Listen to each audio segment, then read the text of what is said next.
Black mass, man, it's time to rob. I had to find a way, I couldn't find a job. Couldn't find a prayer, couldn't find a God. Couldn't find a prayer, couldn't find a God.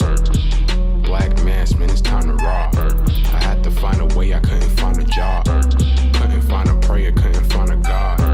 Couldn't find a prayer, couldn't find a God. I woke up, then I logged in to that Urban X where they be flexing with that blog in.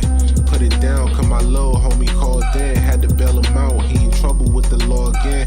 Black skin can't win in the white world. Seen a brother kill his own kid for that white girl. We ain't wanna go to school, but we had to. Every February it was scary in them classrooms. Shimmy y'all, shimmy yay. Old dirty bastards can't own dirty slaves, so they own dirty masters. Black Dot found a pot as a youngin', broke it down for his son, and now he serve it to the masses.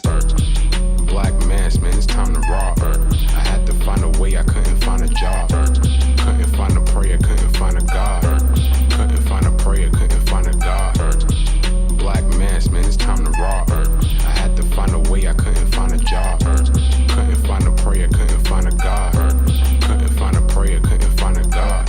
Urban excellence, a product of my residence. From 4 to 44, Obama was the president. I told mama I ain't tryna go to church. I'm like Adam, every Adam is a product of the dirt. And I've been reaping what he sowed. I got the product out the dirt. And I can teach you what I know, but then you gotta put in work. You in trouble if you waiting on the government. I told my bro I make it out the hood, and that's a covenant.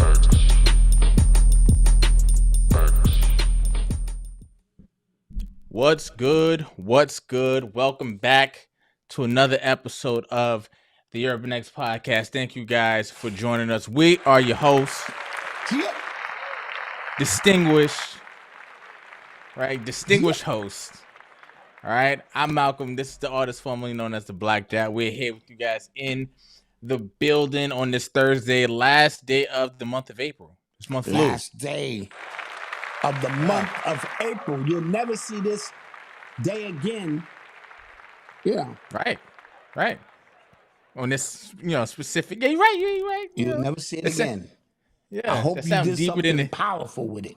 Yeah, that did sound deep. Thank you guys for joining us yet again. We appreciate you. Shout out to everybody in the chat. Shout out to everybody that's listening. Shout out to the mods. Shout out to you, Dad. Shout out to Mama Dot. Shout out to everybody. Shout out everybody. We hope you are doing well. Yeah, the Knicks are putting belt to ass. Yeah. They was up 50 by halftime, Malcolm. BTA, yeah. Yeah, they putting that belt to ass. To my fans out, to our people out in Atlanta, sorry about that. I know y'all thought y'all was going to come home, win game 6. No. Yeah. They are putting belt to ass.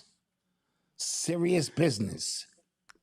So, quick roll call, then let's get to it. Yep. Quick roll call, let's get to it. I see Brooklyn in the building. Charlotte is in the building. Houston in the building. What's good? Yeah. I see Charlotte. Shout out to LA in the house. LA in the house. Who else we got in the love building? Out in LA for us. A lot of love. Cincinnati was good. Chicago was good. Chicago. Thank you guys for joining us here. In the building. All right. So, let's get right to it, Malk, but let's shout out Tashina Arnold. Absolutely. Right? Let's get right to it. Quick weekend recap. Yep, she gave a rare trip to New York City, and she invited us out to brunch. Now, you niggas know me. I ain't trying to get no free meals. You know what I mean? And so she invited us out. Malcolm drove up from Delaware, him and his beautiful wife. We rolled up our sleeves. We sat down. We broke bread. And we got to meet our biggest supporter live and in the flesh. Yeah. And super cool. It was everything. She was everything I thought she would be. She was funny. She was intuitive. She was generous. She was loving. She was laughing. It was all that. And then some. So big shout out to Tashina Arnold for just showing us some love. You know, we appreciate it. Absolutely. I had caviar. Like I was, Oh yeah, you was on some big boy. Let me have some caviar. Yeah, I had caviar for the first see, time. I don't want to come and be all stiff ass and be like, I'll have the rosé with the caviar. Yeah. Because that's not how she get down. She was like, nigga, you better eat, nigga, shit. So, exactly. And I was explaining like because we dropped the kids off at my mother's to go meet you guys. So when we went back to get y'all to get the boys when we left, my mother was like, so like how was it? And I was like, yeah, I was like the first like 5 minutes, I was like so nervous. Like, yo, oh my gosh. And then as soon as she started talking and started joking, I was like, oh, okay, all right. Yeah. Okay. Yeah. I feel better. Absolutely. But my thing is this. She know who I am. So I'm like, right. If you invite me somewhere, then yeah, you know, shit. Yeah. You know. And so big shout out to Tashina Arnold. Big heart, all of that good stuff. And so that's how our weekend went. And we know your weekend can't top that, so don't try. Don't tell me about your little nephew graduated and all that shit. I know somebody who had a great weekend as well. Okay, so the NFL draft was happening this weekend as well. Okay. NFL draft was happening this weekend as well. And my man Skylar Bell was drafted to the Buffalo Bills, 4th round of the draft. All right.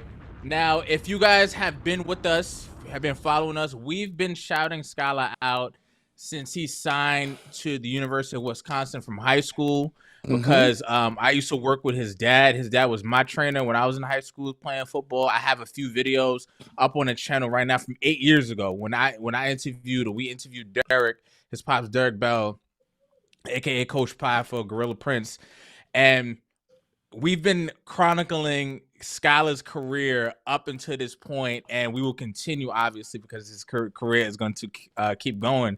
But so proud of him, so proud of his family, so happy for his family, so proud of him, all the hard work. And he landed in a great spot because I was hot. I'm not going to lie to you, Pops. I was hot. I was hot, too. After Friday, because I thought, I'm not going to lie, I'm like, listen, the play on the field, the stats speak for itself. Day 2. And like, you know what I mean? Round 2, like he's gonna go consensus All-American. He had all the like you know what I mean? Like I was the boxes. Except you know what I'm saying? 2. And me and his dad spoke, and he didn't go to a premier big college after Wisconsin. And his height, he's 6 feet, maybe 6'1". And what I noticed, they was taking the big school wide receivers who had less numbers and who was 6'4". Like you can't teach height. However, you fall and not even fall. You wound up where you supposed to be. And Buffalo right now, the city of Buffalo is going crazy. They're like, yo, we won the draft. Because we already know what kind of receiver we getting. It was so cool seeing the reaction that the fan base was having like over Skylar. You know what I mean? They're like, yo, this is a steal. Like steal of the draft, like we got, and I'm just like, yo, that's my boy. You know what I mean? And like Stephen Smith, congrats, Stephen Smith Sr. He was raving about Skylar Bell, and so to my nephew, because he's always my nephew. Yeah, gotcha. I say this: control the controllables, right? No one should ever outwork you. You can control that. No one better outwork you. And I know the habits you already have that your dad instilled in you, and work the workables. What's working, you stay with it. You got a Hall of Fame quarterback, DJ Moore is going to be getting doubled. It's going to be your responsibility. You catch once, I forget the quarterback. What was the quarterback? Josh Allen. Josh Allen, trust you. Sky's the limit. Let's go. Let's go. I heard a rumor that Dirk is trying to figure out how to get, a bunch of truck tires to Buffalo as we speak. You know what I mean? He's trying to figure it out logistically how he can get everything to Buffalo to make sure he's still good out there. So shout out to to whole Gorilla Prince family. Shout out to all the kids who have come through Gorilla Prince and who will go through Gorilla Prince as well. And This is a win for the Bronx, bro. Absolutely. He is now a point of reference because we're known more for basketball and stuff like. And so when you see a young man, and we saw it 10 years ago, we saw the work. To see it pay off, to see his grandmoms happy, his moms, everybody happy for him. Sky's the limit for Skylar Bell. Yeah, that might have topped my weekend. I'll give it to you. I'll give it to you. So Mal, let's get this thing. Let's get this thing started. You are tuned into the sounds of Urban X. So, first things that make you go, Okay, so at the White House Correspondents' Dinner, this is actually, I believe, the first one Trump has attended in both of his terms. Okay, he doesn't go to those. So apparently there was an active shooter or terroristic threat that had to get put down, and he had to get swiftly moved from the event. Now, some backstory, some context here. So apparently he is trying to put in a new ballroom in the White House, and they basically told him that when you can't do that, and there is some it needs to be some security reasons as to why you're doing that. And his administration, his team was like, oh my gosh, he gets threatened all the time, essentially. And then this happens right on cue. So a lot of people aren't buying that this was a actual event. They think it was like a real staged event, or how fake people die in a real movie type situation, because he has had, I believe, 4 assassination attempts, and I'll put that in air quotes there, and that have gotten close. You know what I mean? That have gotten and I say close, and again in quotations as well. And nothing. I don't think anything for Obama for his 2 terms has gotten any close to that effect either. No. That dude climbed the fence of the White House. That's right. That's right. Walking on the lawn. That's right. That did happen. Right. Happen. And then there are a couple of other assassination attempts on Obama that you didn't hear about because it was handled differently. Okay. Yeah. I think this was staged. I'll leave that there. I thought this was staged because, what are the chances y'all are saying, oh, this can happen, and then all of a sudden the one correspondent dinner he goes to, this happens? I'm not buying it, bro. I'm not. Not only that, this dude was a part of the Israeli Defense League. He did a course at NASA. And the main thing I keep telling you, the way you know something is a psyop, is you hear a big story. This happened a week ago. And now you don't hear nothing about it.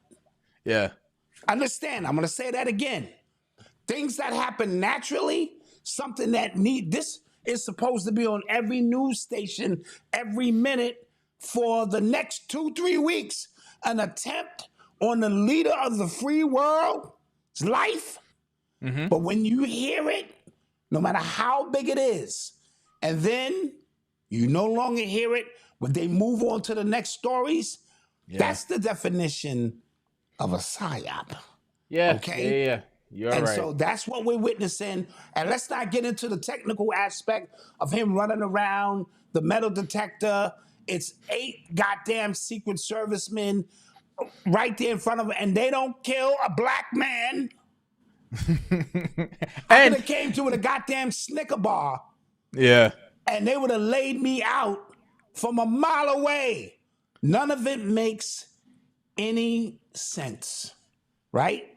So know and understand it's a part of the overall weapon of mass distraction used to deter, detect, and keep your attention somewhere else, because there's a lot of ish going on in this country right now.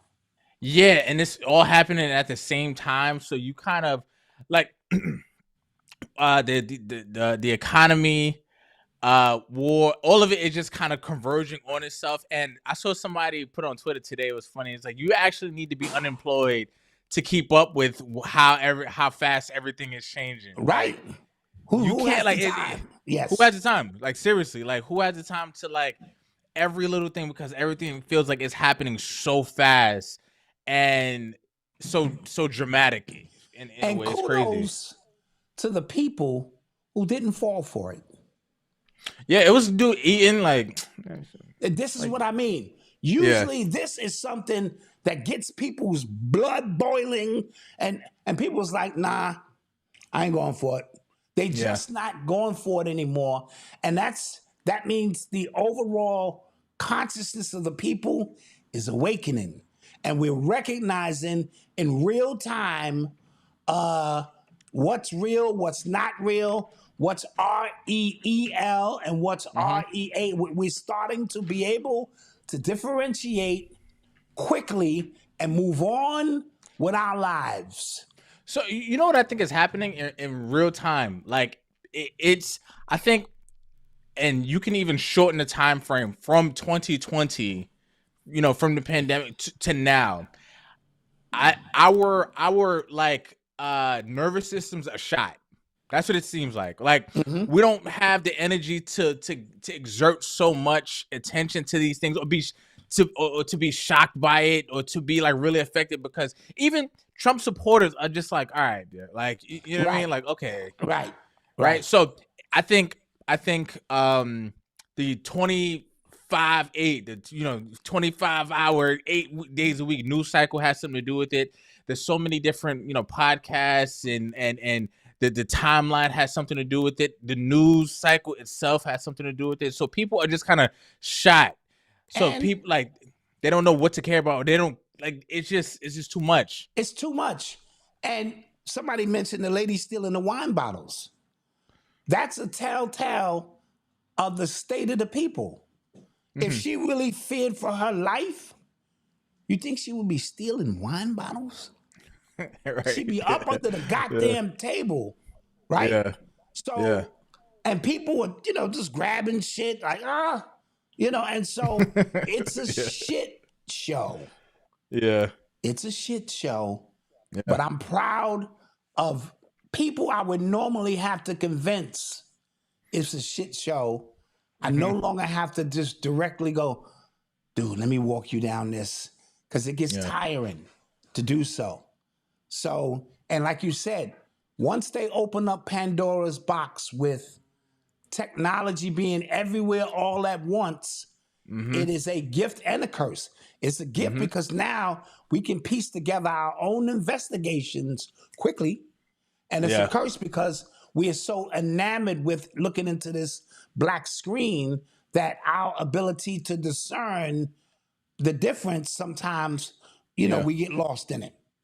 Yeah. And somebody said it's the highest I've seen gas prices. Listen, it's like take me out to dinner before you do that to me. God damn. Yeah, I'm getting ready. Well, we can just segue right into it because the what is that? Petroleum, not petroleum. What did I call it? The methanol. Is it methanol? Ethanol. As of May 1st, your government is going to increase the ethanol that is in the gas by 15%. Now, does that make it like burn faster or something? Like, what does that do? Yes. Okay. So you're going to be burning more gas faster. If you have a vehicle 2020 and below, you might have a few issues. If you 2020 and above, you may be okay in terms of your vehicle may be designed for it. You know what I mean? Why are they doing this? Is this how they putting the cut on the gas? I don't know. They definitely stepping on the work because I filled my gas tank up.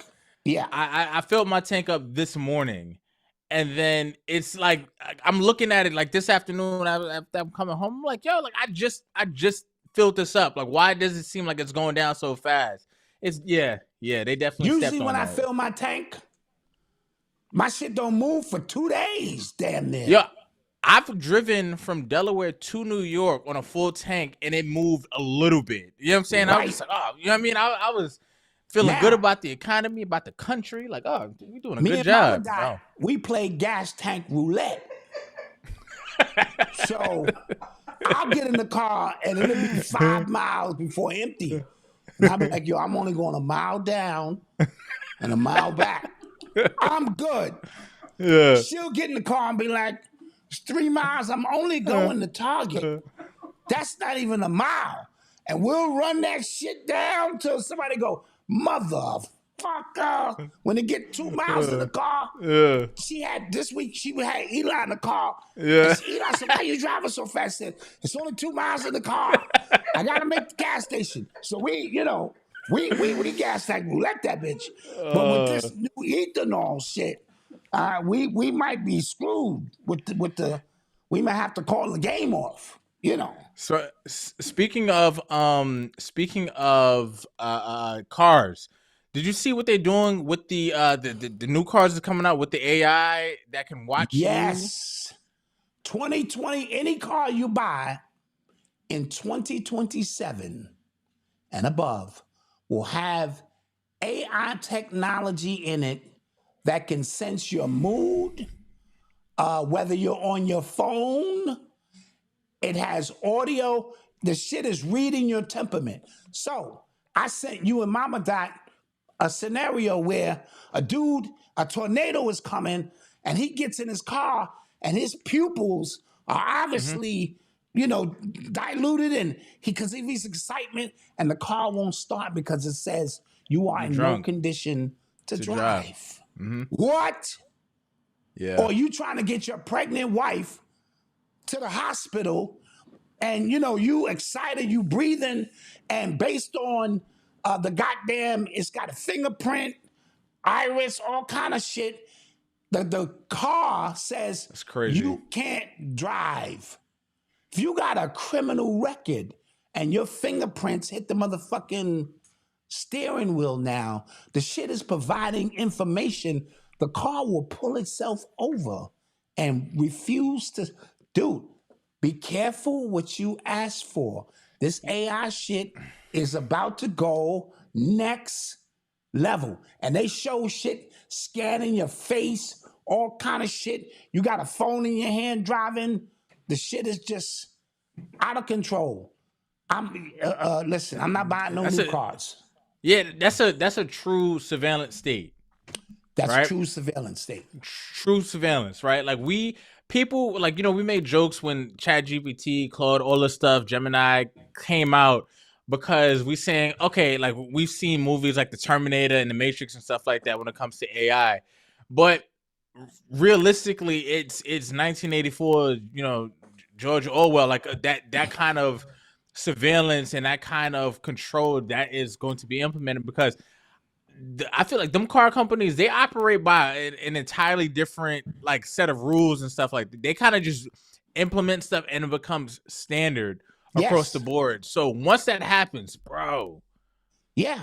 And there's another AI technology called Avis, not to be associated with the rental car people. Okay. This stands for Automated Vehicle Inspection System or something like that, where when you stopped at a red light, the shit will issue you a ticket. And you're going, I'm not even moving. It knows because 8 lights back how fast it took you to get to that fucking stoplight. You had to be speeding. That's crazy. All right? So this shit, and you can't beat it because, nigga, we did all the tests. If you was doing 55 or less, this is when you're supposed to arrive here.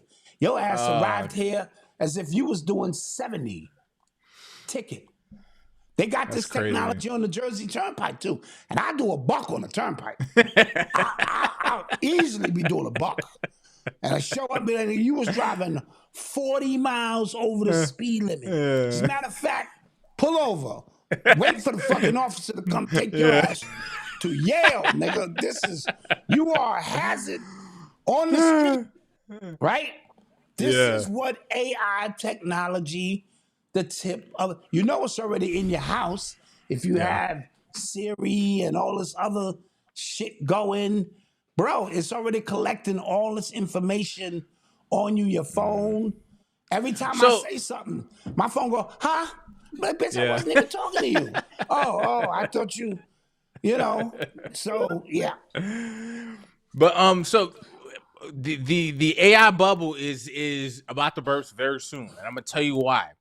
Because these AI companies, what they did was what all companies do, they lure you in with these flat rates, right? Like flat subscription rates, I would say, right? So ChatGPT, the premium's $20 a month or $50 a month, or in Claude, same thing. So these companies, big major companies that are laying people off to implement AI, they're using forms of ChatGPT and these large language models. They just slapping their company on top of it, right? So these companies wanted these other companies' business. So now what they're doing, they're switching from a flat rate subscription model to a token system that is very, very, very expensive. So now what's going to happen is the price of these token systems that they're going to be using to have access to these AI models are going to be damn near just as expensive as the employees that they dropped. Wow. Telling you, watch it, guys. Jeez. Watch it.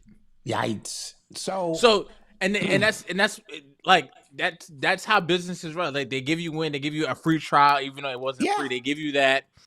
They get people used to it. They got entire industries shifting their business model because they need to quote unquote implement AI, and then now they're about to hit them over the head, and then they're not gonna be able to afford it. Like it'd have been cheaper having that person there just do the job overall. That's what's gonna happen. Right. No, so we're in the middle of something transformational. That's the best way I can put it. And the leap started from 2020, as we know. Some of y'all got that graphene in your bodies, and you are now antennas to help facilitate where this shit is going. I don't want to get all sci-fi on you and all, right? But this thing is out of control because they have to justify it somehow. They knew when they built this that it was going to lead to the diminishing of humanity as you know it. Right? Yep. Yeah. Because your mindset, if a human has no purpose, and I'm not saying your job is your purpose. That's not what I mean. But if there's nothing to get up for in the morning or whatever, what does that do for the morale of humanity itself? What does it do for people like me who don't understand this AI stuff? Right? And how do we survive in an ever-changing world? You know? Yep. So, subscription-based. Speaking of subscription-based, McDonald's has got a new subscription base that they're working out. $54 a month for unlimited meals. Fast track to death, baby. It's actually not bad. It's actually not. If you eat McDonald's, If you all eat day McDonald's, long, if you eat McDonald's, that's actually be going. Let me get give me the triple Big Mac. You know what I'm saying? Because unlimited meal. That's actually crazy. Malcolm, that's actually the worst shit I've ever heard. Yeah, I mean, but that's actually now watch this. Watch this. Is it one meal per person, or can I feed my whole family? It got to be one meal per person because But the one meal I want 5 Big Macs, 7 fries, 3 Diet Cokes. I gotta get the Diet Coke because I don't want to put weight on. Right? You know what I'm saying? See, poor people are looking not for quality, they're looking for quantity. Yeah. Right? And that's where, that's why the Chinese restaurants in our neighborhoods do so well. Side note, as I was talking to the people in the morning meetup, everything they make in the Chinese restaurant comes from the Chinese restaurant. You ever see them, Malcolm? You never see them backing up a Chinese delivery truck, do you? Everything they No. making there was grown, raised, caught, trapped, captured in the Chinese restaurant. I never see two motherfuckers from the triad coming in, bringing shit in, rolling shit in with a dolly. Nigga, I don't see. And I just know when I go there, they got Listen. everything I want, nigga. Give me the General Chow, fried rice. This is always there. I've seen the warehouse where they get supplies from. It's in Queens. Really? Yeah, it is. It is. So one warehouse houses all these Chinese restaurants? I think Is it's that a where few. they're making the fake rice, the fake cabbage? Is that where they found the 24 squirrels frozen? Malcolm? Listen. Yeah. How much truth y'all want to talk tonight? I used to see pigeons everywhere in New York. We ain't got no pigeons. We ain't got no rats. We got no squirrels. We got no birds. We ain't got no stray cats or stray dogs. I'm from the set. Dude, we had stray dogs, cats, meow, everywhere. Just walking around trying to survive. They ain't bother nobody. They just stray. And I don't see, the streets are the cleanest I've ever seen them in conjunction with the Chinese restaurants serving shit that ain't, what it is. Okay? All right. Don't say I didn't tell you. Yep. All right. You are tuned into the sounds of Urban X. So you and Mom and Dad went to see the Michael Jackson movie. Yes. Let's talk about it. Michael Jackson, the movie.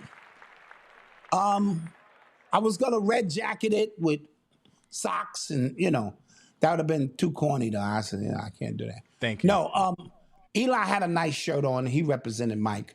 The movie itself, let's get right to it.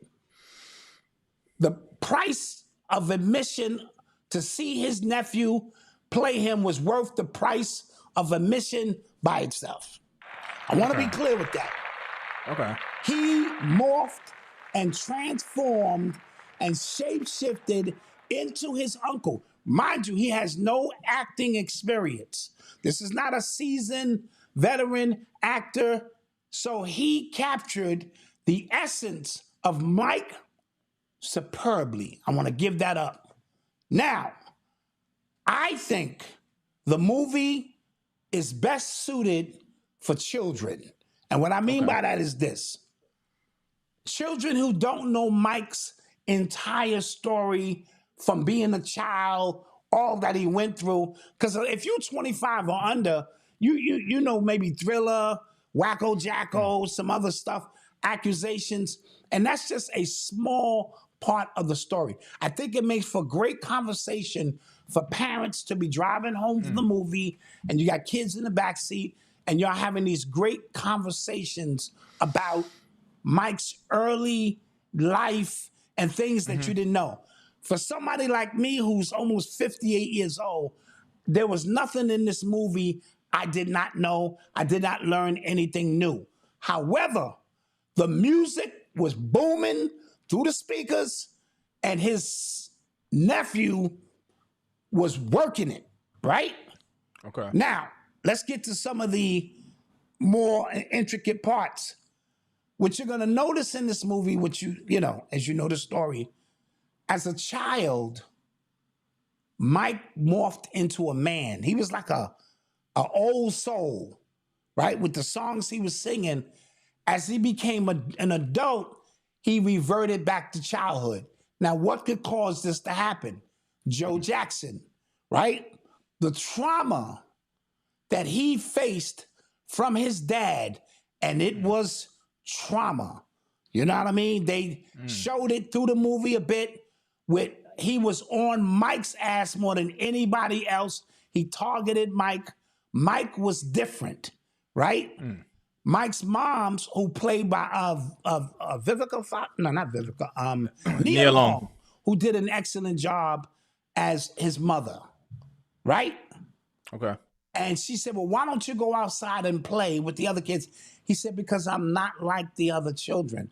All they want to do is take pictures of me and stare at me. So we know his childhood was secluded. His love for animals and his ability to create and be in tune with animals was not a psychic ability. It was his way of, those were his friends, as he stated in the movie. These are not animal. This became an outlet for him. Even they show Bubbles in the movie, you know what I mean? And when he brought Bubbles home and his family, like, what the fuck are you doing here and shit, right? And so he lived a very secluded life. His empathy for children, right, was shown and put on display. So animals, children, but he was traumatized by his dad so bad, he feared this man with the fear of God. You know what I mean? And so this man was robbing him of his ability to expand spiritually and musically for a while. So these are the other intricate aspects of the movie that they touch on. They don't bring Diana Ross in the movie at all. She is the one who was grooming Mike, I believe, sexually. Or, you know what I'm saying, open him up, to Hit the things. button. Hit the button. Allegedly. Jesus. Let's do that. Thank you. And so you get to see the effects of trauma, even if it's not sexual, the effects of trauma and how it forces you to compartmentalize. Michael never grew up. He came in as an adult. That song he's singing, I treated you bad. The one that Smokey Robinson wrote. Yeah. It was so powerful. He sung it better than Smokey. That's what Berry Gordy said, right? So for him to have to compartmentalize as a child and want to do childish shit for the rest of his life was a deep aspect of how trauma works. And we live in a state now where we're speaking about trauma a little bit more openly. This movie has to have a second part, maybe even a third part, because it ends off at the Victory Tour and he's just getting into the Bad album or something to that effect. Okay. And so I think if you go in to celebrate the nephew's performance and the music, we were in there jamming to the music, you know what I mean? Yeah.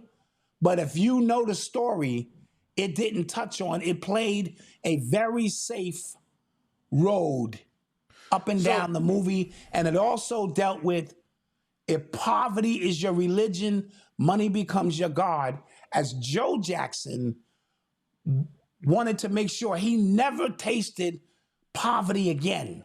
And his meal ticket were these boys in particular. And he worked them as if he never wanted to taste that aspect.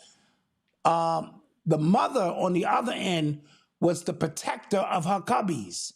And for her, there was a limit to what it is she would allow them to endure, all for the sake of money. And so you had the two contrasting aspects of, and while Nia Long played, not necessarily, I didn't find his mother to be docile.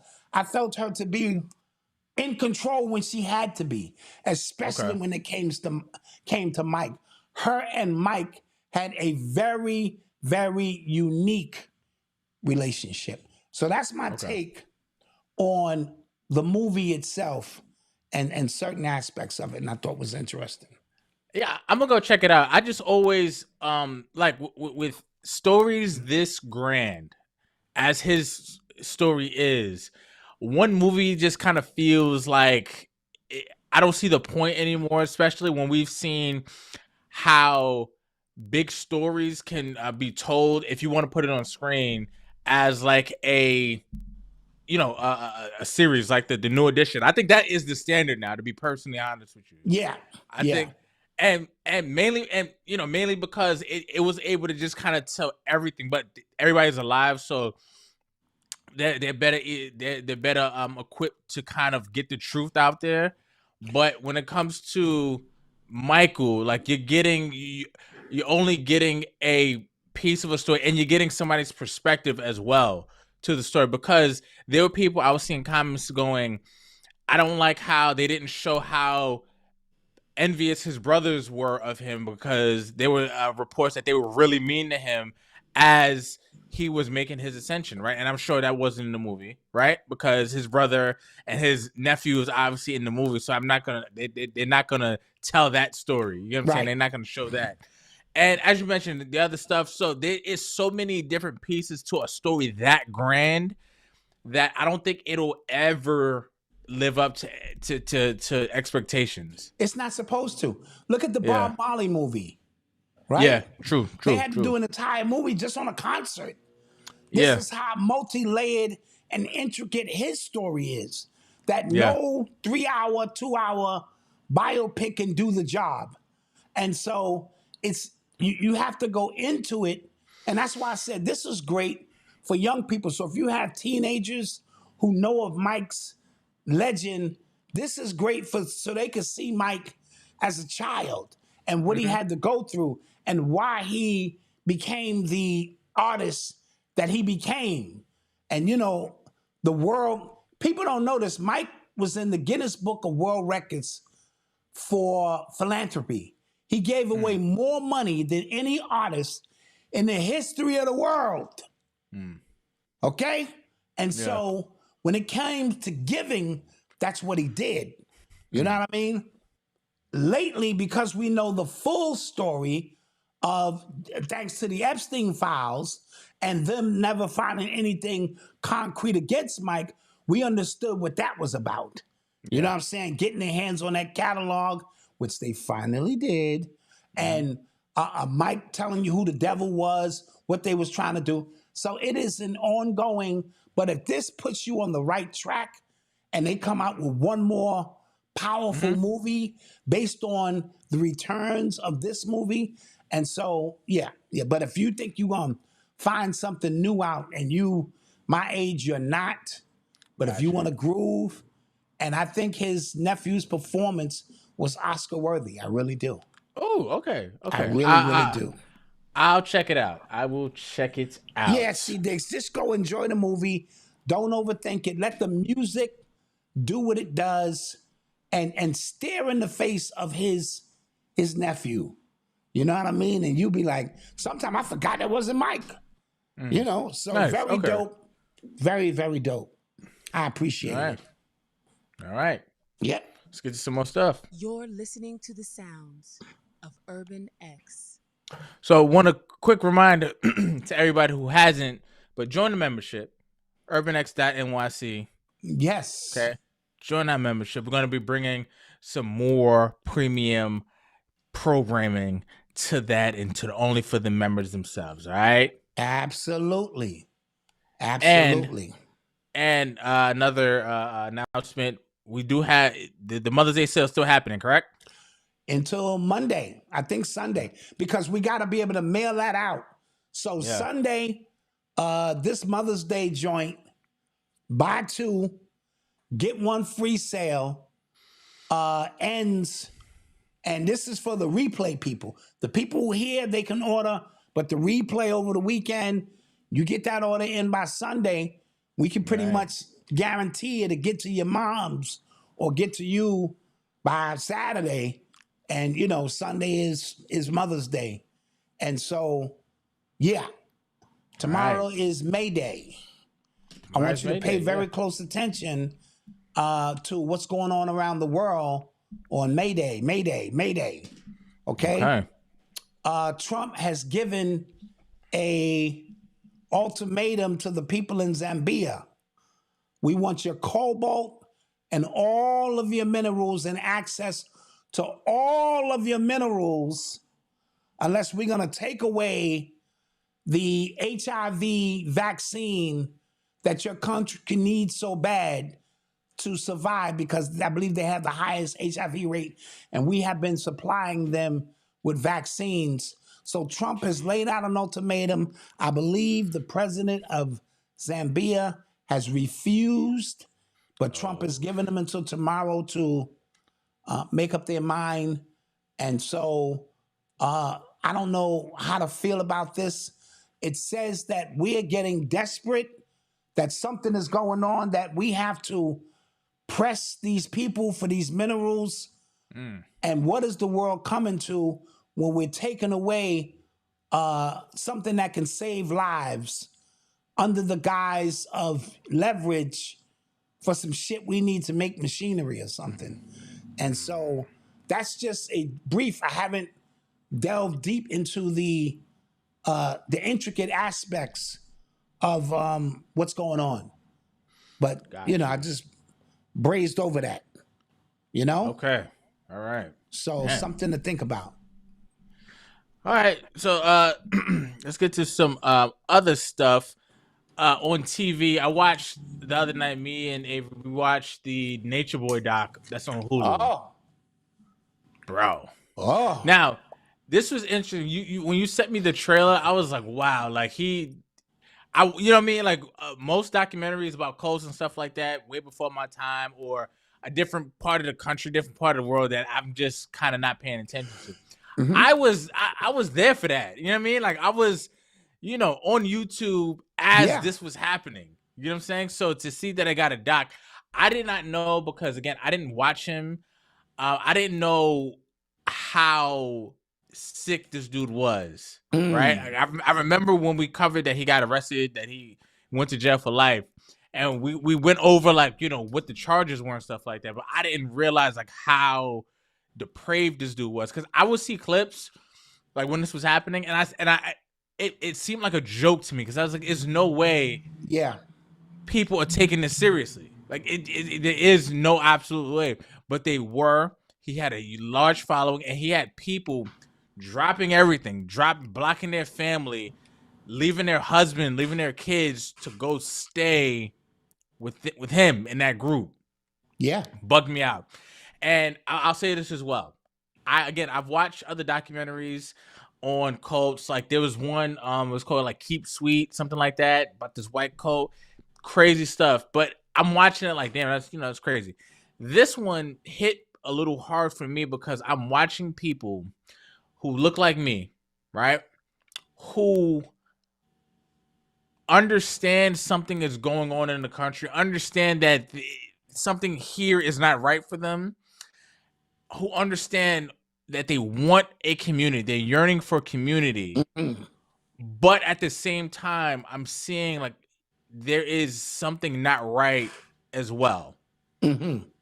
Right? And I mean like with the person specifically, like something's not right up there for you to see this, think this is a good idea, think he has your best interest, see what he's doing, and then completely shut your brain up. Like it was a dude and a girl in the documentary that the longer that the doc went on, I was just like, I hate them. Like y'all are pissing me off, because y'all are sitting there talking like, yeah, man, it was crazy, man, and I knew something was wrong. And then they're showing videos of them in his YouTube streams just succumbing to whatever the hell he was saying. It was bugging me out, bro. It was bugging me out, and it was sad. And apparently, because on TikTok, people who are reviewing it, who really know the story, said that that doc, it was 4 parts, that doc left out so much. It was way deeper than even what was shown. And there were a few things that, in my opinion, that the doc was alluding to, and I'm just like, I'm waiting for it to go there, and you can probably read through the lines of what I mean. You know what I mean? And apparently it does. It absolutely went there in the real story. So yeah, that was it. Did you check it out? No, I didn't get a chance to check it out. I sent the trailer to you. I do remember us discussing it. And I do remember saying, "You nature boy," but they keep catching y'all in the supermarket. And so that part of it was, that alone was throwing me off. I'm like, wait a minute. Aren't we supposed to be out here living off nature, like going to grow our animal, our vegetables, and maybe kill some animals because we want to be cut off from everything? We can't be in the supermarket talking about, let me get a quarter pound of cheese. Yeah. No. But I'm going to say this, Malcolm, as much as I hate to say it, our people will fall for anything, bro. There's always a group of people who are in search of something, and through confirmation bias will make everything this person say seem legit, seem authentic, and they want to be a part of something so bad that but see, here's the thing. When the spell is broken, see, the reason they isolate people is because they don't want the spell to be broken. They want the spell to be reinforced by others who think the same way. Groupthink is a powerful thing. But when it's broken by any means, a new energy comes in, there's bickering within the ranks, whatever the case may be, and the spell is broken, you step back and go, I fucking can't believe I was in that shit for that long. And so certain individuals have that energy about them. Let's just call it that, right? Okay. That they can draw people in. They're charismatic. They understand language and how to induce people into things. You know what I mean? Yeah. But at the end of the day, it never works for long, right? Yeah, and I also want to touch on something that I've said on this show a while back. It feels like no matter what, when dudes get power, they revert to becoming rappers or rapper-like. Like all of these movements, right, that people start, or these grifts that it's somewhere along the lines, they just really want to be a rapper. They just want to live like rap. They just want to sleep with anybody they can sleep with. They want to use their power to do what they want, to floss, to stunt on you. And I feel like no matter what, you can name them, and when they go down, it's because they started bugging the hell out. They started thinking they were something other than what the message started out to be. You can name them. Yeah. And like that's what I was watching with him, and I'm just like, it's always a pattern. Like it's always I don't know, man. And let me say this too, and this might ruffle a few feathers. Spiritual people, highly advanced spiritual people, don't go to jail. They can't go to jail. Jail can't hold highly advanced spiritual people. You can call it anything you want to call it. Right?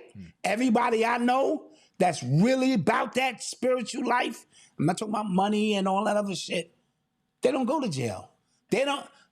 It's a vibratory frequency that will never match.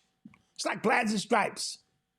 You can take that any way you want to take that. I'm not saying you won't see somebody in a mugshot here and there, but they cannot be contained by shackles and prison walls. And that's your leader too. I know who y'all think I'm talking about, but y'all telling me this nigga coming from another planet and all this old shit. It's impossible. So you could take that any way you want to take it, but real advanced spiritual people, nah, they don't go to jail.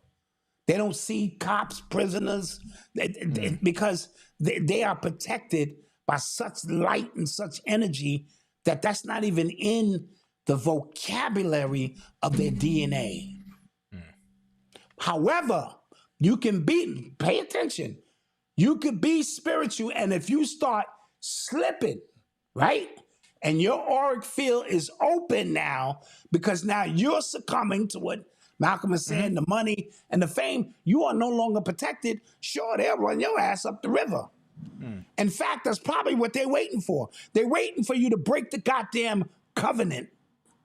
And the covenant is with you and spirit, right?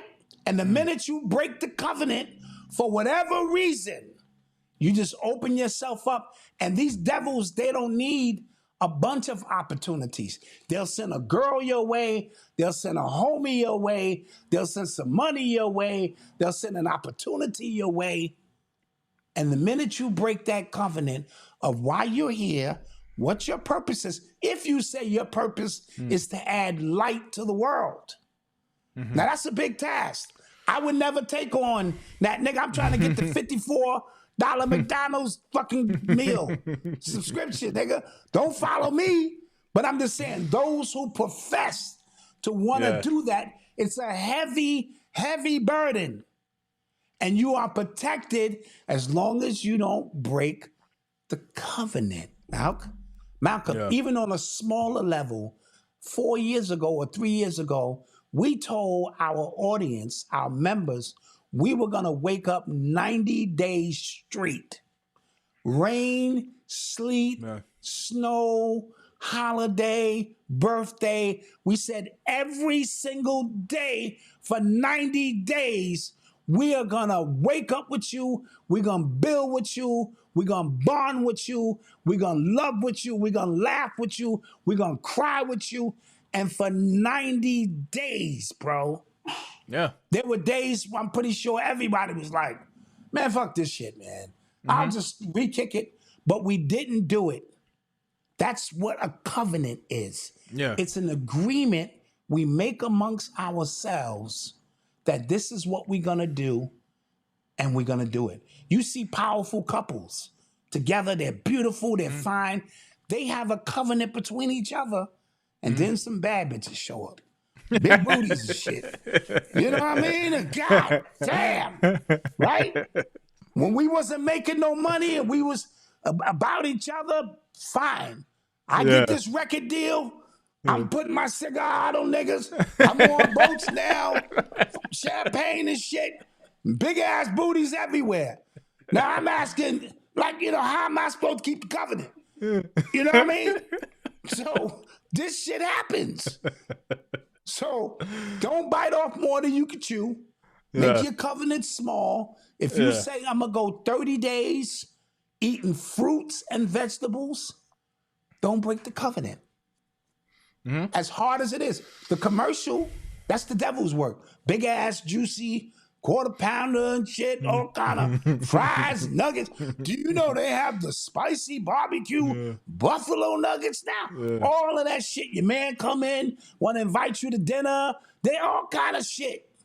It's all to break the covenant. And that's where we lose, because the covenant itself, it means that when we focus in on something, we can do it, right? You saw the movie Malcolm X. When Denzel first went up there to see him, he said, Job said that if I remove the halo, you will curse your maker. Well, your halo has been removed. Somehow I think you will, right? And Denzel's crying. Those are real tears. That wasn't in the script. He crying and shit, right? He didn't want to break the covenant. He said, I will die for Elijah Muhammad. If he was accused of any crime, I would convince them that I did it. Right? He broke the covenant, though. Broke the covenant. He run around, you know, looking out his window with his rifle and shit, because now it's on. The covenant was broken. And the results are what they are. You can get into the politics and all. I'm not talking about that. I'm talking about the covenant. Right. So I don't want to turn into a preacher and shit, but yeah. Yeah. All right. Let's take a quick commercial break. Yeah. All right. We'll be right back. And let's get right back to it.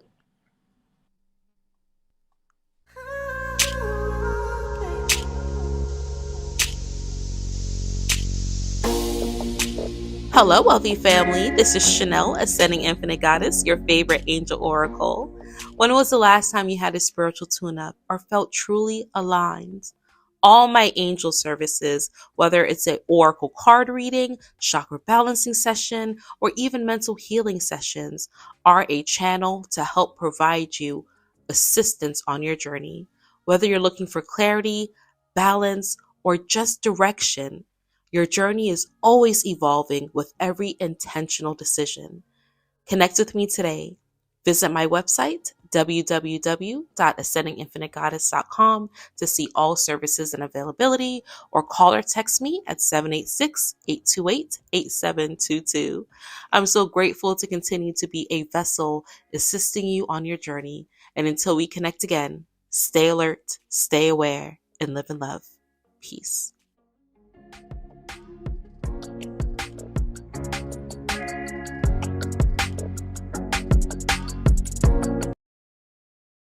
Ask me, I'ma tell you that's my mama, yeah. Nobody like my mama, yeah. She a lady boss, up and love the ball. One that I can call, take the fall, so I have it all. It's my mama, yeah. Nobody like my mama, yeah. Nobody like my mama.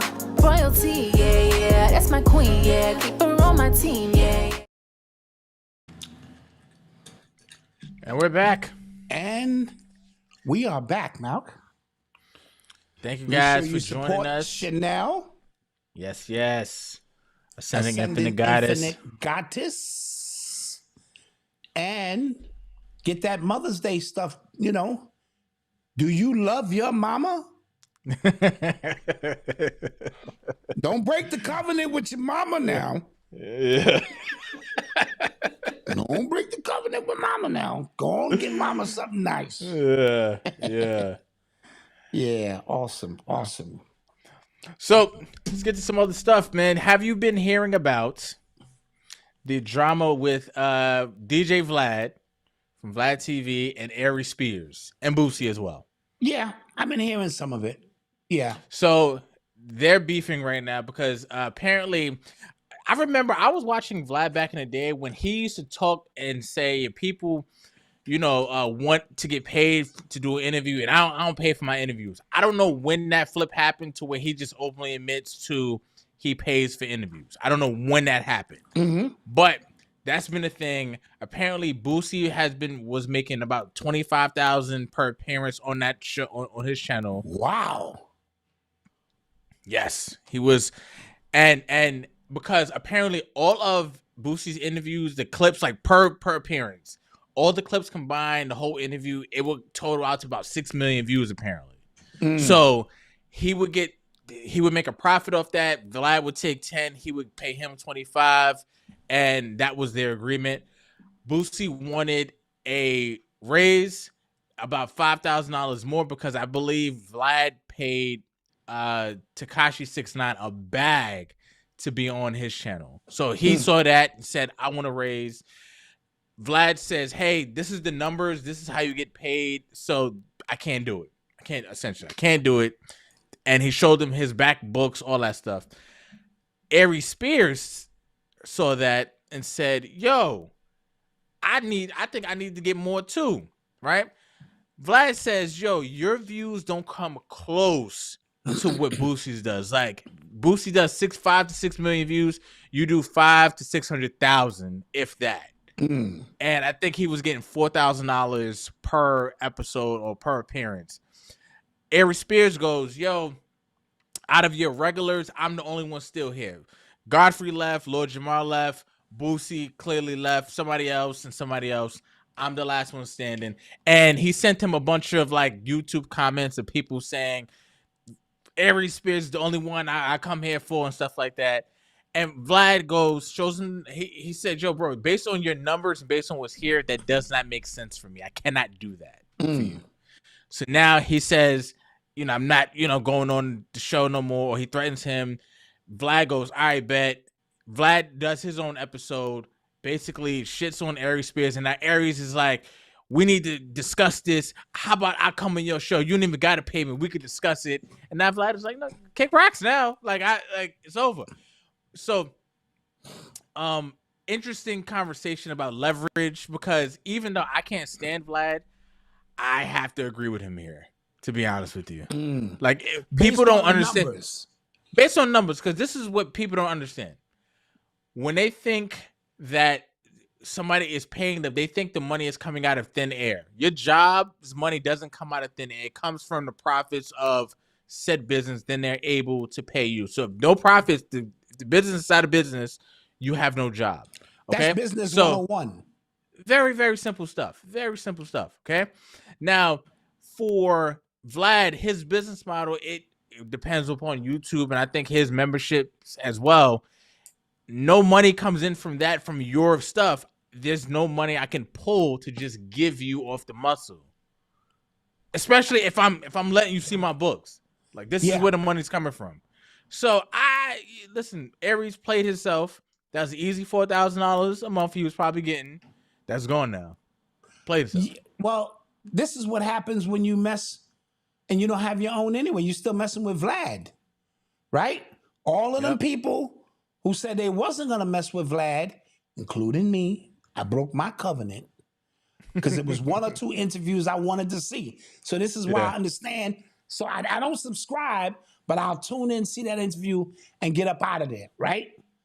And so, but when he's paying you, he doesn't own you, but it's an agreement.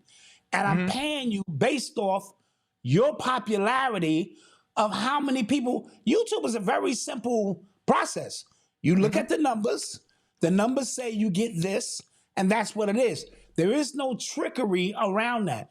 Boosie is a polarizing figure that people love, and so his numbers translate to a point where he has leverage even over Vlad to go, dude, I got to get paid this. You know what I mean? And after getting paid that for so much, he wanted more. Aries is pocket watching. That's what it is. What? Because had this disagreement between Boosie and Vlad never came up, he would have still been showing up to get his bread. Yeah. His little 4,000 or 5,000 per appearance, which for somebody like Aries is probably pretty decent. You know, you just sitting around being interviewed and shit. That shit take 15, 20 minutes. If that, right? Yeah. If you do an hour and he chop it up for an hour's worth of work, $5,000 an hour is good money. Yeah. Right? But when you're worrying about what the next man is getting based off his popularity and who he is, I'm removing Vlad from the equation as being a pilgrim. I'm not even, just saying this could have been on anybody's website. I can't pay you what I'm not getting. Right. Right? And I can show you every time you come on, we do this. Yeah. Every time he come on, we do that. So obviously, just like on ESPN, that's why Stephen A. Smith get paid when he get paid. Yeah. Because when he's on that show, the meter is moving. When Shannon Sharp was on that show, the meter was moving. Yeah. That means that the attention being paid to him is got this thing rocking, and we got to pay him. You know what I mean? Yeah. So, not to get into nigga business, because that's all this is, but just learning a lesson in business of your worth. So now you just took 5,000 or 4,000 out of your pocket. How do you plan to replace that? Right. The effects of that was felt. Godfrey understood it. He left. Yeah. Jamal understood it initially, and he left. And even he might have been looking at his pocket and like, God damn, let me try to reinsert myself back into, but the flack from the people, from him breaking the covenant, right, was too much for him to ignore, right? And he had to pull back out and go, damn, when the people are right, the people are right, you know? Yeah. Yeah. What's Vlad's number? I don't know. But Shit, I'm on Vlad's show. No, it's with Vlad, and we mentioned this when Godfrey and Lil Jamal initially took their stance. If you remember, he got to the point where he became too big to fail, in the sense that rappers needed him. Yes. Rappers, comedians, they needed him to kind of reignite their fame, to kind of get their money. And Vlad understood that, so that's where like his leverage came from. No, he has a lot of leverage. Yeah, so that's why it was tough. That's why it was tough because he even said he was like, Aries, this is the most money you've ever made in your life, not just just because you're on my show, Right. And how so can you don't you know what I bite the mean? hand that feeds you. It's tough. It's tough. Don't And bite the again, hand that feeds you. and I don't say that to defend Vlad. I was just I saying like I'm understand. watching No, it. you don't have to explain that to me. Yeah. I'm removing Vlad. We're just talking business principles. Yeah. You can add Vlad, and then you can go into your white man's devil spiel, but it's not going to change the fact that it's a YouTube channel, and based on the views, determine even us. That's why we be telling you get the likes up and all this stuff but we never go study our channel. Our channel is a work of art in what we call shadow ban. Yeah. Our videos don't go past 19,000. Yeah. 21 maybe for 50 videos, 19,000, 19, 21. That's almost humanly impossible. For it not to be an outlier, for one video to be so good that 40,000 people watch, 37, 19, 19, 19, 21, 22, 21, 19, 19. So wherever we capped at, we capped right in that 19,000 space. Yeah. It is a work of art. Unfortunately. Well, that's the way it goes, Malcolm. You know. You are tuned into the sounds of Urban X. So Damon Jones, former NBA player. He's pleaded guilty. Yeah. I think we've lost me. Hey. Are we back? You're back. Yeah, you're back. Damon Jones has pleaded guilty in the gambling scandal regarding, it was about 30 people he's was involved with that was running this gambling racket. You know what I mean? And he was providing insider information on injury reports and things of that nature because he's a part of the NBA family. So it's not uncommon for him to call somebody, get some inside track, place his bets, or, have people place bets based on that. Everybody is corrupt, and this is a scandal going on, Malcolm, across the board. Yo, listen, this gambling thing has really exposed a lot because you knew this was happening behind the scenes, but now that it's open, I think because it's more open, people began to get a little bit more brazen about what they were doing. Yes. But they got sloppy. He got sloppy. Terry Rozier has some new charges coming down for him as well. Let me see if I can find that. Yes. And it's getting bad, bro. And they're going to try to nip it in the bud because it may go all the way up to LeBron and others too. We know. Yeah, it has to stop. It got to stop somewhere. They have to stop it somewhere and protect the brand. See, when you go back to Michael Jordan days and Magic and them dudes, it was a lot going on, but it could be hidden a little bit more back then because of the social media, and it wasn't legal to gamble per se. Yeah. Michael.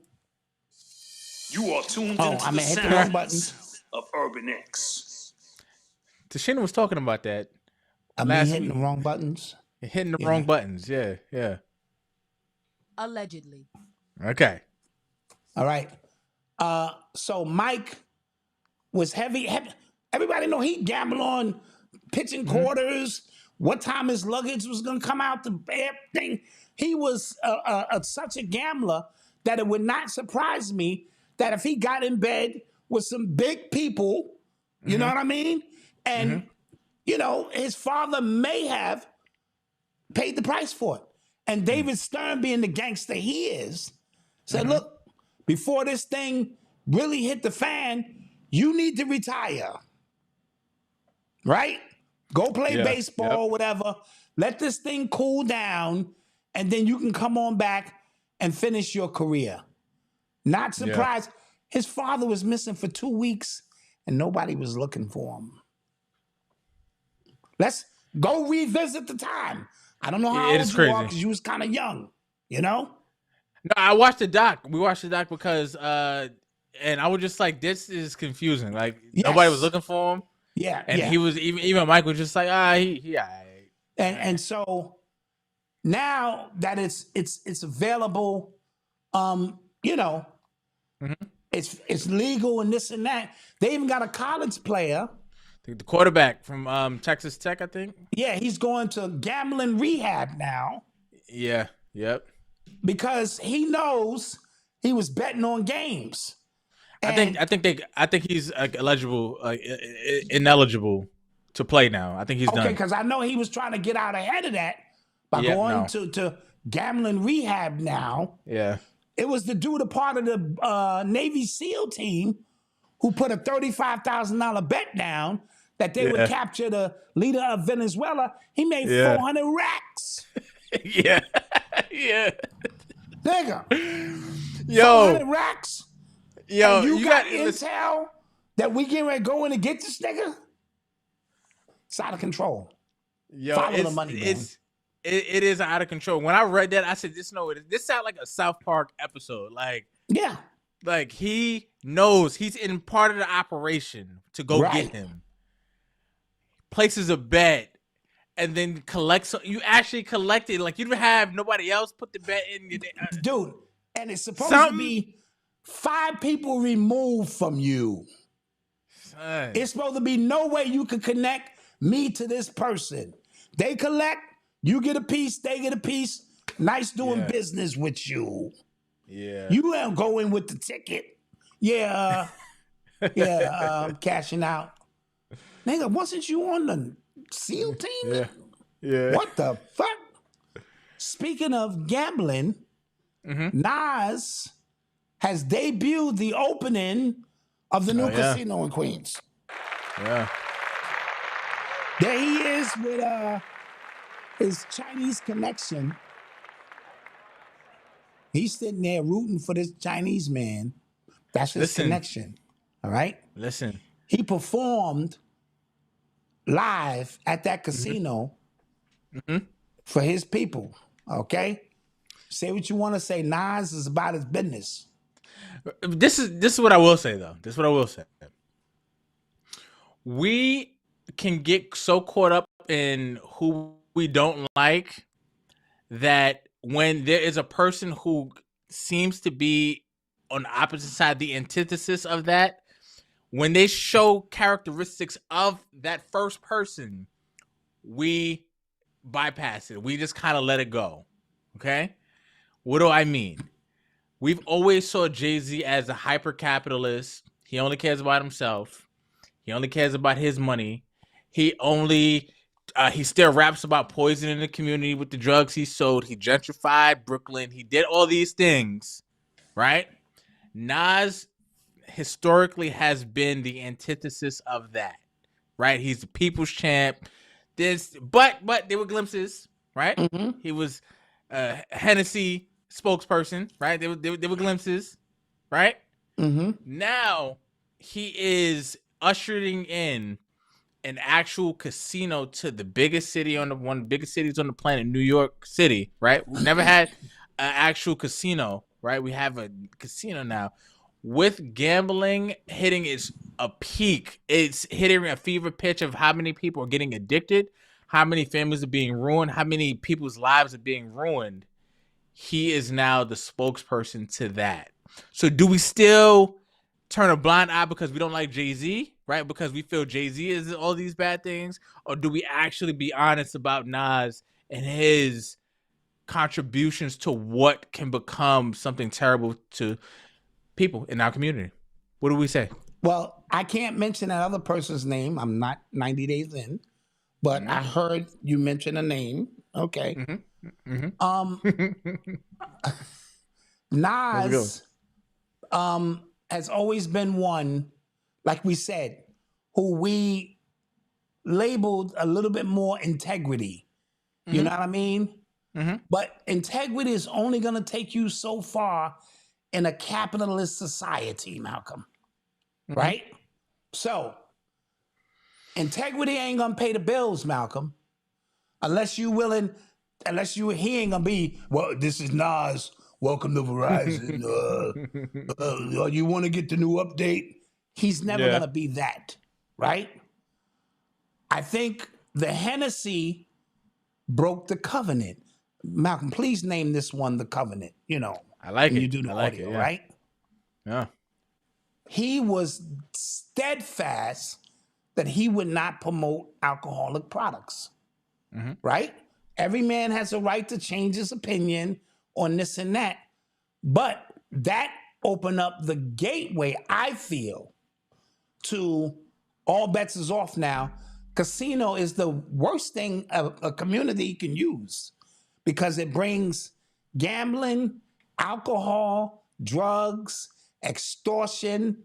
It brings so many elements to a community that literally sucks the life out of a community. That's why we used to have to travel to Atlantic City. And the whole city was a vibration that you knew you didn't want to live here. You just here to have a little fun and get out of here. Now it's embedded in the soil in that Queens neighborhood, and you won't see the residual effects of that for about 10 years, right? We popping ribbons. He on stage with his Chinese connections. Oh, we doing it big. And then 10 years in, he will elevate economically, right? And that does not mean he didn't do good. See, our people are so linear in their thinking. Sure, he did good for the culture. You know what I mean? People think because you donate money to kids and do positive things that you don't do evil shit at the same time. What kind of world we live in where you think you can't do both? Or one is to cover for the other. One is to ensure the people will attack you first because he fed a few people. That's what protected the drug dealers in the neighborhood. And then the ones who profess to be drug dealers in their music. Because they fed a few people, those people become the barrier that you cannot get to that person, because when people are hungry and somebody's feeding, it's going to lead to protection. Yeah. People do a lot for a hot meal, you know? Yeah. And so this aspect of the story for Nas, we're going to see. But integrity, I mean, it only going to take you so far, because everything you see is corporation-based now, as we spoke about all the time. So if I don't have some corporations behind me, I can't function in that space and survive. All that, Hotep shit, that shit ain't gonna... Malcolm said, what did Ali say? I got to put crooked Muslims with Jews together on bean pies ain't gonna get this shit done, right? Even he knew that shit, right? Yeah. And so business is just structured that way. In our minds, we would love for business to be honest, integrity. You can't make that kind of money without it being an aggressive pursuit of a whole lot of stuff. So I can't knock him for going to get his money. He got his money. No, I just always think it's interesting because what he's gonna get praised for, people just knock Jay-Z for, right? He's gonna get praised. The critical aspect of it, right? Yes. He's gonna get praised for making his money. He's gonna get praised for being shrewd businessman. But on the other side, like, they were literally battling this time as well. If you kind of think about it, on the other side, Jay-Z, he's lost because there is a feeling around Jay-Z. People go, we don't like him. They're going to praise him for the same thing that he has just been doing his whole career. So we talked about the Drake Kendrick thing as just a prime example. One being the machine, the other person being the antithesis. Yes. And then the other person becomes the machine. We praise him for that thing that we were just criticizing him for. Absolutely. That's what I'm saying. Absolutely. It's going to be interesting to watch. I'm picking up what you're putting down. That's it. That's it, man. Dad joke. That's it. Dad Oh joke. snap! I was waiting. He's waiting. I was waiting. Malcolm, the last time I went to the doctor, the anesthesia they give me, the shit is real strong. I asked the doc, could I administer it myself this time? And he said, go ahead, knock yourself out.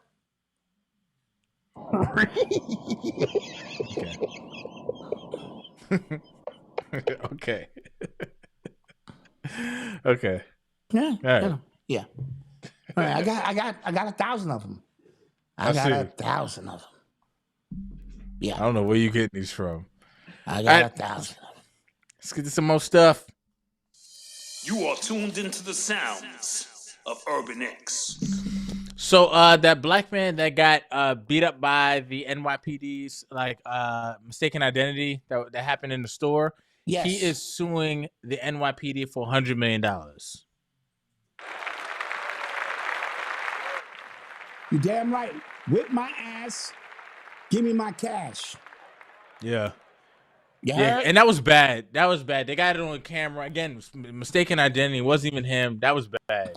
And They're he about to get showed him. up at the press conference playing the role. This nigga was like, he had the crutch, he had the bandages on, he had a cane and shit. Whip my ass, give me my cash. I'd have come with the oxygen tank too. I would have. Yes. 100 million, Your Honor. I'll take 50 if you cut the deal now. We can settle for 20 between me and my lawyer. I'll take 15. Hit me with 10. Bye. Because you're not getting 100 million. A black nigga's ass being whipped ain't worth 100 million. Right? Yeah. I told wife he's going to get $3 million. No, he not. She was in her feelings. He getting 50 million. I said, ain't no way in the world. They going to put his ass whipping up against all the ass whippings through the history. You're not even in the ass whipping Hall of Fame. We've killed motherfuckers reaching for their wallet and they ain't get 100 million. What's wrong with you? Yeah, a Diablo. Yeah, Amadou Diallo. Yep. Amadou. This motherfucker. Sean Bell. The list goes on. You not even in the ass whipping Hall of Fame. Rodney King didn't even get 100 million, motherfucker. Yeah. Okay? So, based on the ass whipping black man chart, and what grade you dropped out in 7th grade. I think it's a scale. I think it is a scale. Like you got a 7th grade education. You wasn't gonna do much anyway. You was in the liquor store, drowning out your problems. You got child support. You beat your wife. We done pulled up your record, nigga. You got domestic violence. So you're accustomed to violence. Yeah. That's gonna drop you down a few more million, sir. Take 250,000. Yeah. And if I was you, I'd settle. Yeah, it's an ass whooping scale. Yeah. Oh my God. Somebody said, "Come on, Dot, it's a new day." No, it ain't. It's an ass whipping scale, and don't let them add the AI shit to it. AI is gonna remove all emotion and just give you the facts. Based on where this happened in the liquor store, 7th grade education, got 5 kids, 4 baby mamas. You just came from court. You live in Section 8. Nigga, 250 down. 200. You can be balling 250 down. Oh my God. So you might as well go ahead and then take the $3 million. Your lawyer gonna take 1.5 of that. Yeah. All 4 of your baby mamas gonna be lined up outside the court. They gonna take a piece of that. You're going to walk with 250. I know what I'm talking about. Y'all niggas bullshit. Yeah. That'd be crazy. Yeah, that would be insane. Yeah. Mm-hmm. Insane. But they do all of that without saying it. You know? Like, Now, if he was an educated man, a degree, kids is, positive part of the community, they go, that's value. We got to pay him for loss of, value. Yeah. Mm-hmm. Crazy. You're listening to the sounds of Urban X. Yo, so T.I. is trying to buy his catalog back from Sync Recordings, and apparently they tried charging him $52 million, but according to his contract, the formula he said puts the price closer to $4 million to $3 million apparently. So they're trying to. Whoa. Start over. T.I. is trying to buy his catalog from, I guess, the people who own it, right? They tried to charge him $54 million for it. Okay. But he said, according to like the contract, they're supposed the formula this is supposed to use for him to be able to buy his catalog back puts it closer to $2.4 to $3 million. And that's he's a big ready disparity, Malcolm. Yeah, that's crazy. That's crazy. I think me not even being a lawyer, his catalog is probably worth more than that. However, being that I don't know if he's 30 years in, or, when you get to the point where, it's a scale, so I'm not really sure. It sounds like they're trying to take him to the bank, though. But I'm pretty sure he's going to turn around and try to sell it for $200 million, at least. Yeah. So they're trying to get their money before he get his. Yeah. Side note, Malcolm, there's something going on in New York City right now. Mm-hmm. Governor Kathy Hochul is trying to pass a vaccine bill. It's got 5 parts to this vaccine bill, right? They want kids to go to camp, summer camp and all that, to be fully vaccinated.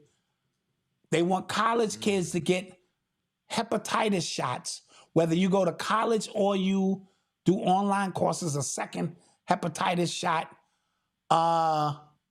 They want your records.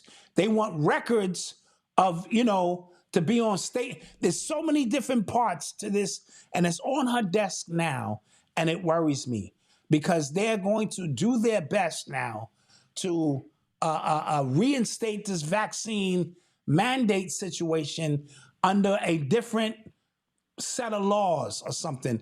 And we need to pay very close attention, because if they do it in New York, they're going to do it in LA and all other major cities coming along the line. So, and go ahead. No, go ahead. The second part of that, which doesn't seem to be connected, but it is, the Section 8 vouchers are ending this year.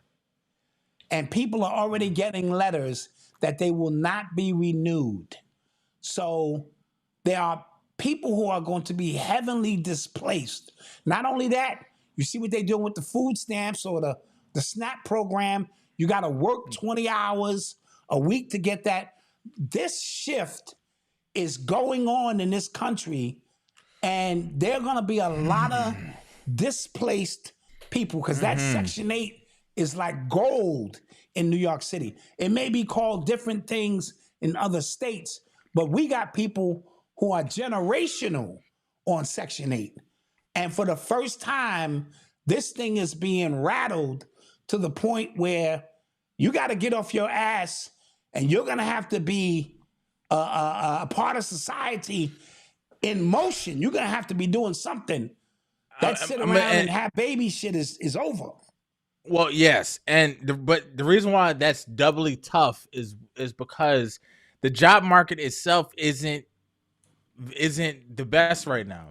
Right. Like right. I found myself on, it's called like they call it Age of the Disclosure TikTok, and it's a bunch of people just giving it up like, yo, I am struggling. Like I don't have it. Like, listen, I got this judgment against me because I just got a job. I've been laid off for a year and a half. I've been applying. He shows his spreadsheet how many places he's applied to. Like, yo, I just got a job. Now I'm about to get sued from this credit company and this. And if I had the money, but it inspired a bunch of people to just kind of not come clean, but just kind of tell their truths. Like, yo, this, I'm struggling.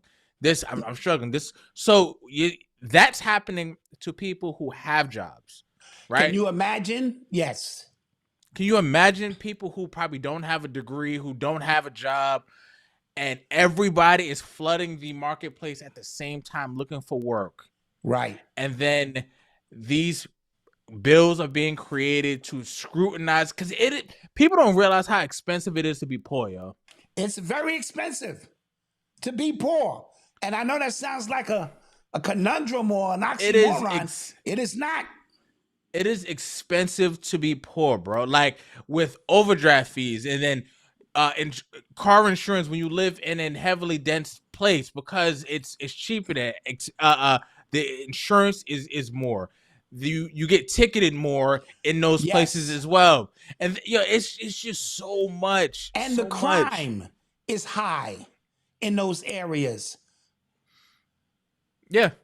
Yes, chain snatching and petty crimes, and it's so much, and you find out when you live in a neighborhood that's a little bit more affluent, you get what you pay for. You can say whatever the hell you want to say. You know what I mean? Yeah. When you move into a neighborhood where the economics is different, and I told you, a doctor told me, they know how long you're going to live based on your area, your zip code, bro. When you give them your zip code, I can imagine. They can give a synopsis on how long you are going. They got this shit down to a science, right? And so there are 114,000 families have moved out of New York in the last year. 114,000. Wow. And so it is because, you know what I'm saying? This is what's going on. And you damn right, Rashawn, it's all a part of the plan.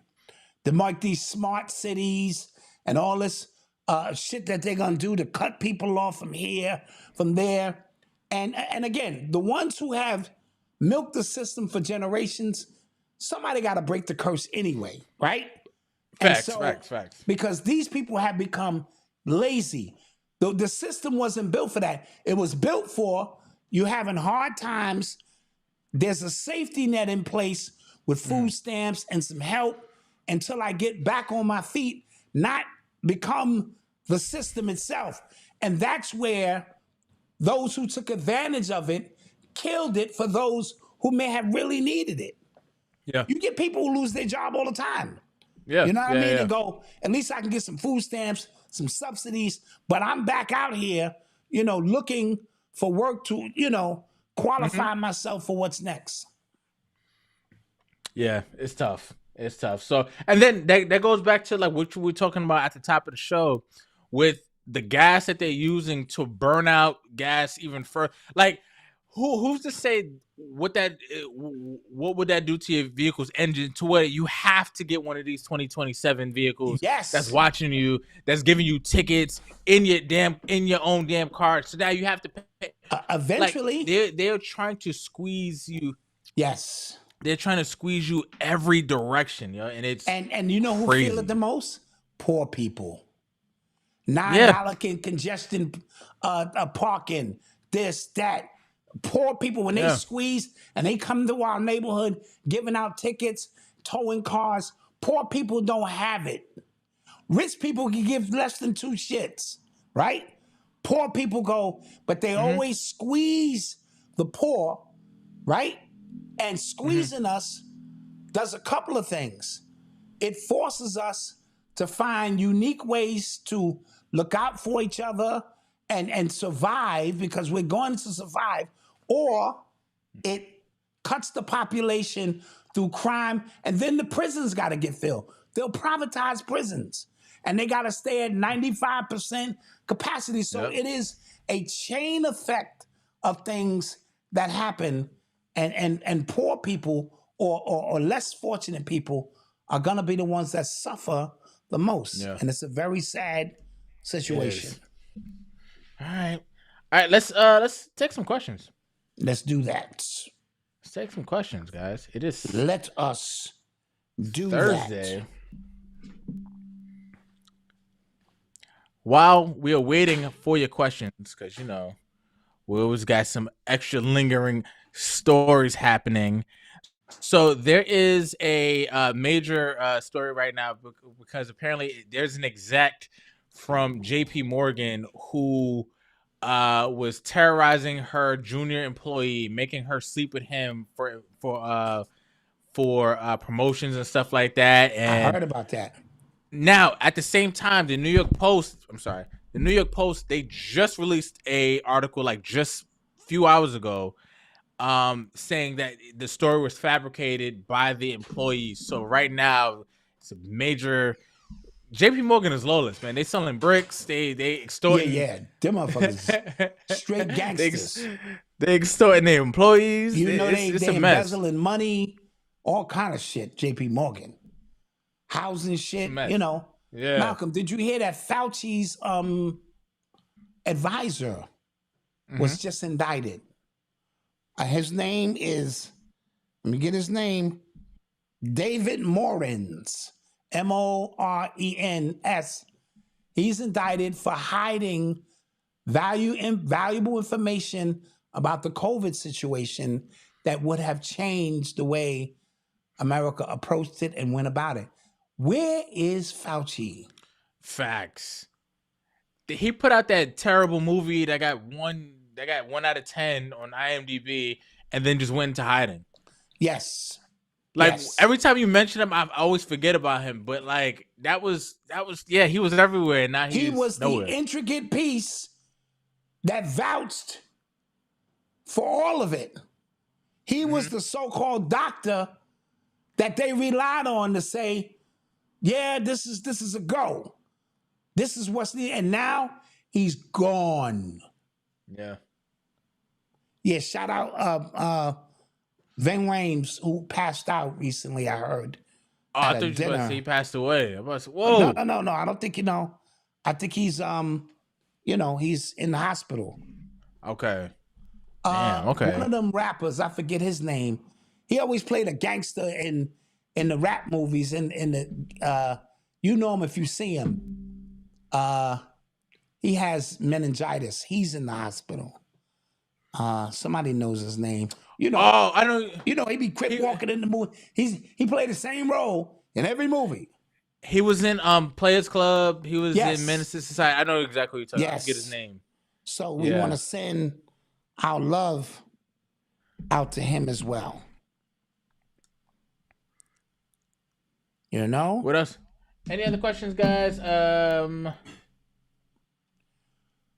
No, I think that let's get those likes up. Yeah, and, man. Malcolm, I think that's about it. All right, guys. Thank you guys for another amazing show. Being here, hit the like button before you bounce. We'd appreciate it. If you're listening on Apple or listening on Spotify, leave us a review. We'd appreciate it. We'd appreciate that review. Yes. All right. Share the show. Tell a friend. To tell another friend. To tell another friend. Hype this video as well. We'd appreciate that. Yeah, man, I like that new feature. You can hype the video. Hype it. You know what I mean? We'd appreciate it. And guys, with that being said, I'm Malcolm, the artist formerly known as Black Dot. This is the Urban X Podcast. Peace.